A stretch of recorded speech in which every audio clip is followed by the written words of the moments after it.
আসসালামু আলাইকুম। হাদি হত্যার বিচারের দাবি জানিয়ে নতুন আরও একটি গল্পে সবাইকে স্বাগতম। 1187 সাল। মধ্যপ্রাচ্যের মরুভূমি কাঁপছিল সৈন্যদের পদচারণায়, আর ইউরোপ জুড়ে গির্জার ঘণ্টা বেজে উঠছিল আতঙ্ক ও ক্রোধে। প্রায় 90 বছর ধরে জেরুজালেম ক্রুসেডারদের দখলে ছিল। 1099 সালের প্রথম ক্রুসেডের সেই ভয়াবহ হত্যাযজ্ঞের পর, যেখানে হাজার হাজার মুসলিম ও ইহুদিকে নির্মমভাবে হত্যা করা হয়েছিল। কিন্তু যুদ্ধের অন্ধকার থেকে উঠে এলেন এমন এক নেতা, যার নাম ইতিহাসে আজও সম্মান, সাহস এবং দয়ার প্রতীক: সালাহুদ্দিন আইয়ুবী। পশ্চিমা বিশ্ব তাকে চিনত সালাদিন নামে।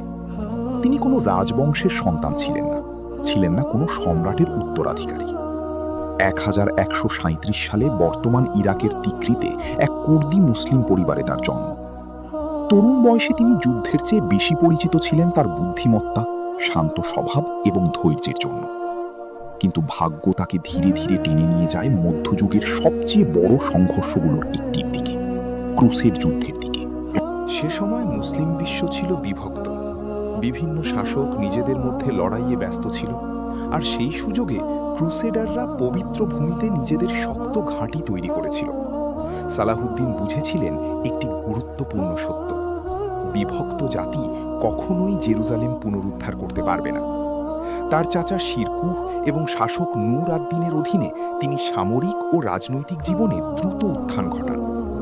1169 সালে মিশরে একাধিক অভিযানের পর তিনি ফাতিমীয় খিলাফতের উজির নিযুক্ত হন। অল্প সময়ের মধ্যেই তিনি দুর্বল ফাতিমীয় শাসনের অবসান ঘটিয়ে মিশরকে সুন্নি শাসনের অধীনে একত্রিত করেন। এই সিদ্ধান্ত মধ্যপ্রাচ্যের ক্ষমতার ভারসাম্য চিরতরে বদলে দেয়। পরবর্তী দশকে সালাহুদ্দিন ধীরে ধীরে মিশর, সিরিয়া, ইরাকের কিছু অংশ এবং আশেপাশের অঞ্চলকে এক পতাকার নিচে নিয়ে আসেন। তিনি শুধু যুদ্ধের দিকে মনোযোগ দেননি, কূটনীতি, ধর্মীয় ঐক্য এবং শৃঙ্খলাকেও সমান গুরুত্ব দিয়েছিলেন।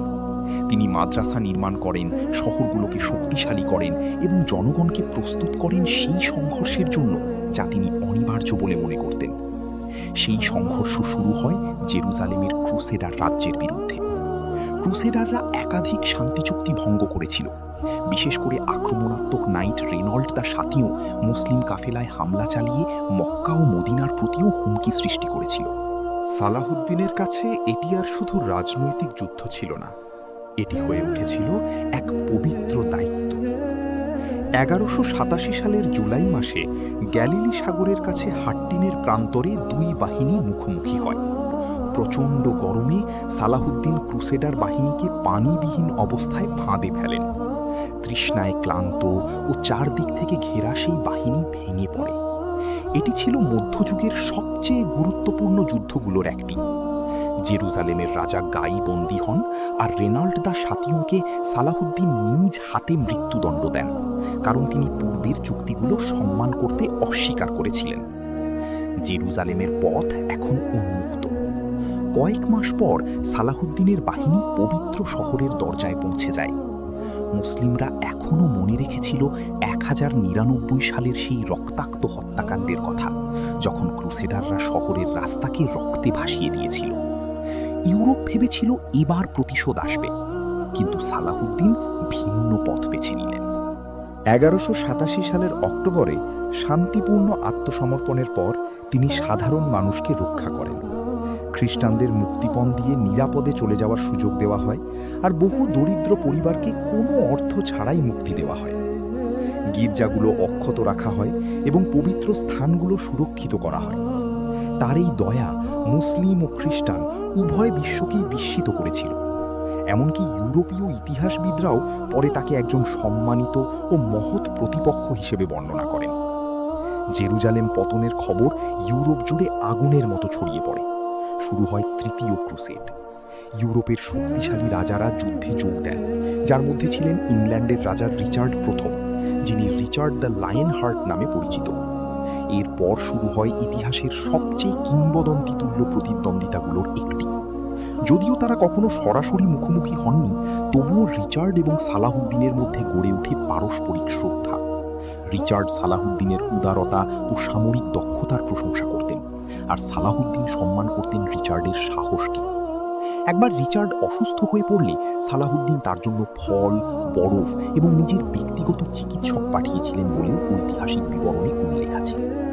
বর্বরতার সেই জেরুজালেম মুসলিমদের অধীনে থেকে যায়, কিন্তু খ্রিস্টান তীর্থযাত্রীদের শান্তিপূর্ণভাবে শহরে প্রবেশের অনুমতি দেওয়া হয়।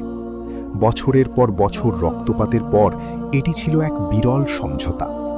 কিন্তু মাত্র কয়েক মাস পর সালাহুদ্দিন অসুস্থ হয়ে পড়েন। 1193 সালের 4 মার্চ দামেস্কে তিনি মৃত্যুবরণ করেন।